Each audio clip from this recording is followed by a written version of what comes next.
আসসালামু আলাইকুম। আরিয়াল খাটির পক্ষ থেকে সবাইকে শুভেচ্ছা অভিনন্দন। আমি মোশাররফ ব্যাপারী।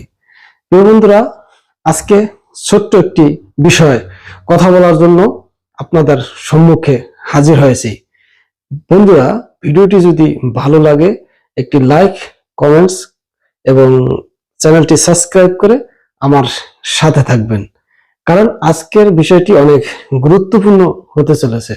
বন্ধুরা, আপনারা যারা নলস্তা জমা দেওয়ার জন্য গ্লোবাল বিএফএস এ অ্যাপয়েন্টমেন্ট পাওয়ার জন্য মেইল করেছেন, এখনো যারা মেইলের রিপ্লি কবে জমা দিবেন সেই ডেট পাননি, যারা স্ক্যান কপি জমা দিয়েছেন এবং যাদের পাসপোর্ট সাদা পাসপোর্ট ফেরত দিয়েছে এবং কবে আপনাদের ডেকে আবার ভিসা দিবে না রিজেক্ট লেটার দিবে, এই বিষয়টি শুধু কালক্ষেপণ হচ্ছে।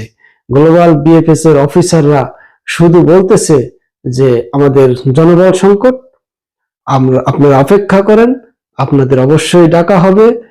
তারা দিনে মনে হয় 5টা 10টার বেশি কাজ করতে পারে না, অথচ সাদা পাসপোর্ট ফেরত দিয়েছে 30 থেকে 35,000। অথচ সেই 35,000 যে ফেরত দিয়েছে তাও দিয়েছে 1 থেকে 1.5 বছর মাথায়। বন্ধুরা, কারণ যাদের পাসপোর্ট ফেরত দিয়েছে তাদের কেউ 18 লাখ, কেউ 20 লাখ, কেউ 15 লাখ টাকা পর্যন্ত দালালের হাতে তুলে দেওয়া। অথচ দালাল এখন কি বলে জানেন, যে রিজেক্ট লেটার যদি দেয় সেক্ষেত্রে আমার সাথে যোগাযোগ করবা, কারণ আমার ভিসা, আমার নলস্তা অরিজিনাল, তোমাদের মেসেজ দিবে, ডাকবে, ভিসা দিবে। এই দোটানার ভিতরে সকলে আপনারা আছেন আমি জানি। কারণ না পারতেছেন বাংলাদেশে অবস্থান করতে, না পারতেছেন এই টাকা পয়সা ফেলে অন্য দেশে যেতে।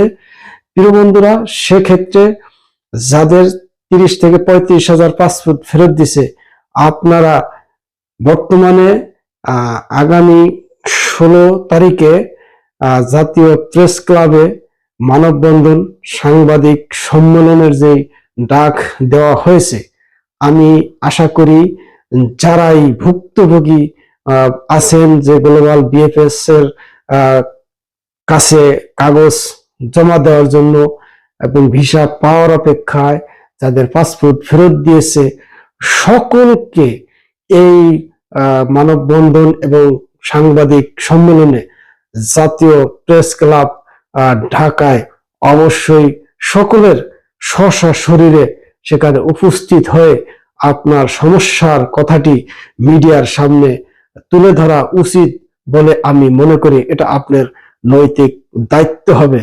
কারণ যেভাবে তারা কালক্ষেপণ করতেছে, সেক্ষেত্রে আপনাদের 5 বছর লেগে যাবে এই সমাধান করতে। কারণ অনেকের কাছ থেকে বা অনেক তথ্য মতে, অনেক সূত্র মতে আমরা জানতেছি যে গ্লোবাল বিএফএস নাকি ইন্ডিয়ার কোনো চক্রান্তকারী সদস্যরা এখানে বসে আছে, বাংলাদেশ যেন সামনের দিকে এগিয়ে যেতে না পারে সেক্ষেত্রে এই রেমিটেন্স যোদ্ধাদের এই হয়রানি করা হচ্ছে বলে আমরা বিভিন্ন তথ্য সূত্রে জানতে পারি, বিভিন্ন মিডিয়া থেকে আমরা দেখতেছি। না হয় আপনি শ্রীলঙ্কা যান, অন্যান্য দেশে দেখেন, তাদের অ্যাপয়েন্টমেন্টের কোনো অভাব নেই। তারা সময় মতন কেউ যদি নলস্তা জমা করে বা অ্যাপয়েন্টমেন্টের জন্য আবেদন করে, সেইটা খুব দ্রুত এবং সাথে সাথে যাচাই বাছাই করে অল্প সময়ের ভিতরে যাচাই বাছাই হয়ে যায় এবং সেটা জমা নেয় এবং ভিসা দিয়ে দেয়। শুধু জটিলতা লেগেছে শুধু আমাদের বাংলাদেশে।